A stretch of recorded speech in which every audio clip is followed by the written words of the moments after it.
반갑습니다. 구독자분들과 함께 성장하는 유튜브 밀리터리 채널 생활탐구입니다.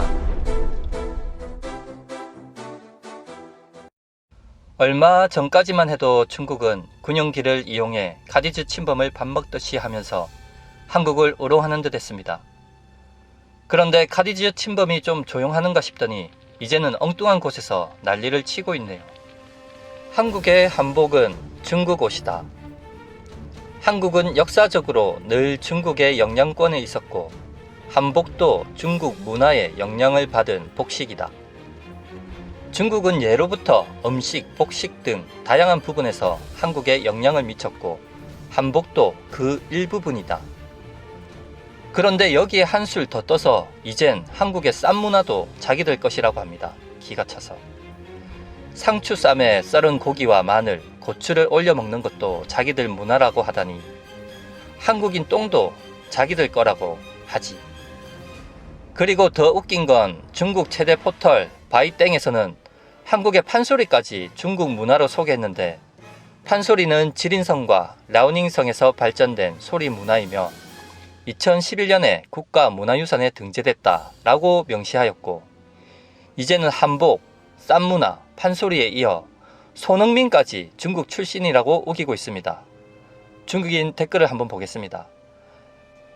손흥민은 원래 중국인인데 한국인들이 한국인이라고 우긴다.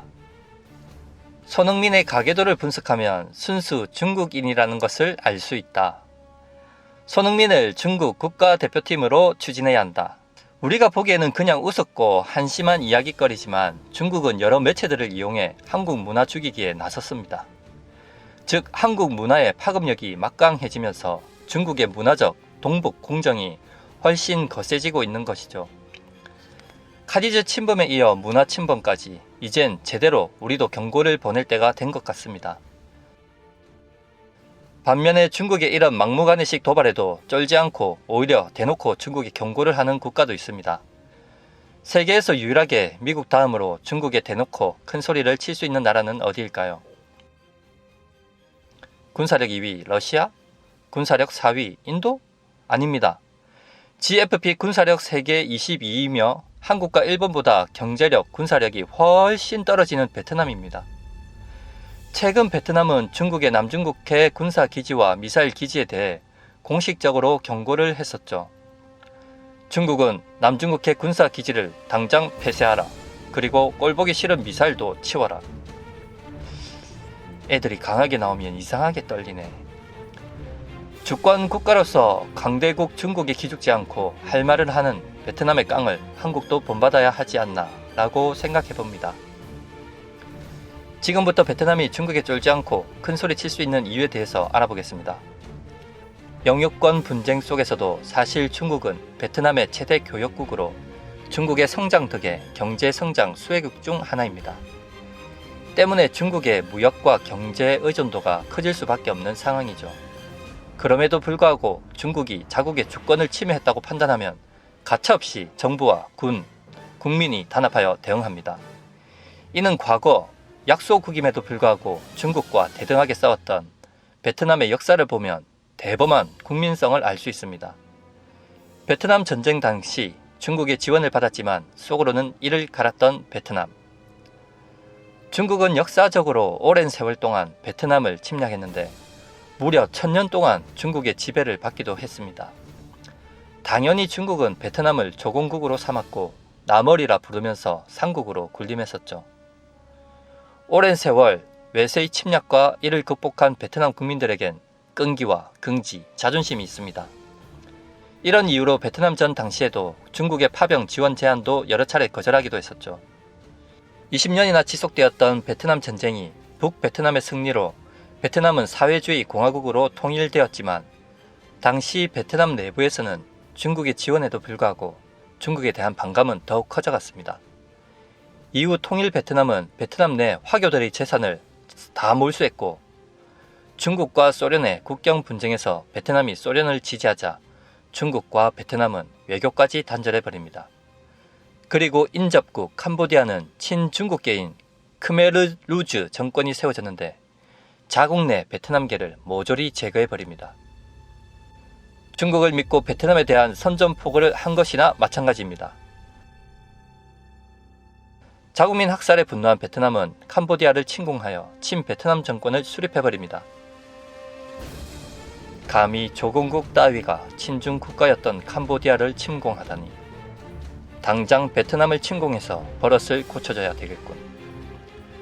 1979년 2월 17일 마침내 중국은 10만 병력을 동원 베트남 북부 지역을 침공하는데 중국의 속내는 따로 있었습니다.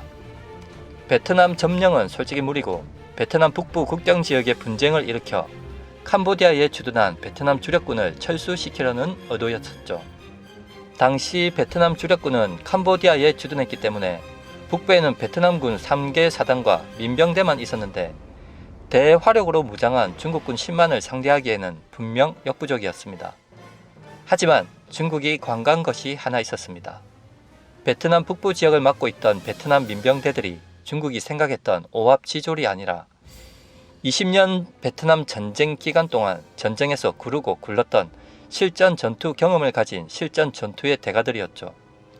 침공 초기 10만의 병력을 투입했던 중국군은 오히려 수세에 몰렸고 다시 추가 병력 10만을 더 투입하고서야 베트남 민병대들과 비슷한 교전비가 나왔고 민병대가 주력이었던 베트남의 승리였습니다. 당시 전쟁에서의 양측 전력을 비교하면 중국군이 얼마나 한심했는지 알 수 있습니다. 베트남 중국 전쟁 양측 전력 병력 베트남 정규군 10만 플러스 민병대 15만 중국 정규군 20만 이상 항공기 베트남 40대 중국 100대 전차 장갑차 베트남 180대 중국 550대. 물론 전쟁의 결과는 압도적인 전력인 중국이 베트남 민병대를 상대로 비슷한 전과를 올렸기 때문에 확실한 중국의 패배였습니다. 하지만 전쟁 이후에도 양국은 국경 문제로 1980년대를 국지전으로 싸웠고 그 후 10년이 지나 양국 간 평화 협상으로 국경 협정이 체결되었고 베트남은 캄보디아에서 철군하면서 갈등이 끝나는 듯 했습니다. 하지만 그 후 10년 뒤부터 갈등은 중국의 돌연선을 시작으로 남중국해에서 다시 시작되고 있었습니다.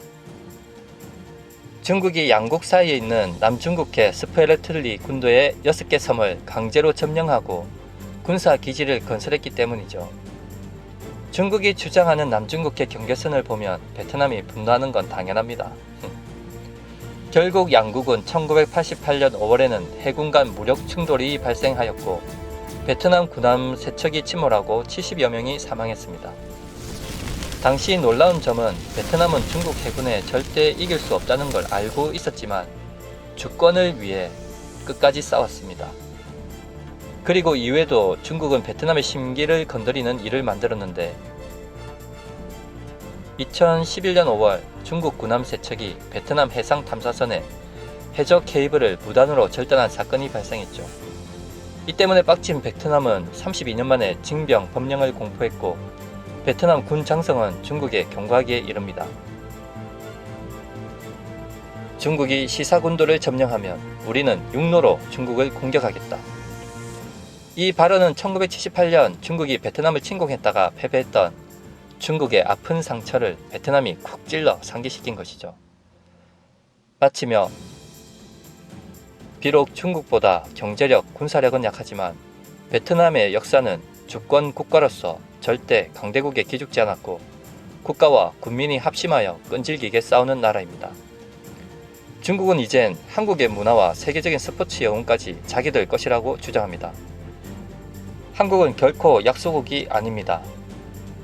베트남의 경우도 그렇고 대만의 독점갈 작전처럼 한국의 독침 전략을 강화하고 강대국도 함부로 할 수 없는 강력한 주권을 행사하는 국가로 거듭나야 되겠습니다.